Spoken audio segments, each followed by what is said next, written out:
ওয়াটগঞ্জের দইঘাটে নবনির্মিত সিরিটি মহাশ্মশানের ভার্চুয়াল উদ্বোধন করলেন মুখ্যমন্ত্রী মমতা বন্দ্যোপাধ্যায়। উদ্বোধনী অনুষ্ঠানে মন্দির, স্কাইওয়াক, দরগা অঙ্গন তৈরি করার কথা বলার পাশাপাশি পরিযায়ী শ্রমিকদের ওপরে হেনস্থা নিয়ে এদিন সোচ্চার হয়েছেন।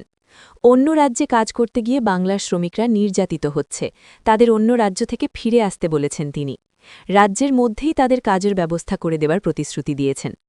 নাম না করে বিজেপিকে নিশানা করেছেন মুখ্যমন্ত্রী। তিনি বলেছেন, বাংলায় ভিন রাজ্যের ১.৫ কোটি শ্রমিক কাজ করে, কিন্তু তারা কোনোভাবে হেনস্থা বয় না। কিন্তু বাংলার বাইরে বাংলার শ্রমিকরা হেনস্থার শিকার হয়। বাংলায় অনেক ইন্ডাস্ট্রি হচ্ছে, বাড়িতে ফিরে এলে তাদের কাজের ব্যবস্থা করে দেবার প্রতিশ্রুতি আগেও দিয়েছেন তিনি। পাশাপাশি ভোটের জন্য রাজ্যে দাঙ্গা করতে চায় কেউ কেউ, কিন্তু আমরা চাই সকলে শান্তিতে থাকুক। শান্তি বজায় রাখাই কাজ। জীবনে ও মনে শান্তি থাকলে সবকিছু ভালো হবে। ভবিষ্যৎ প্রজন্মকে সবকিছুর জন্য প্রস্তুত করতে হবে।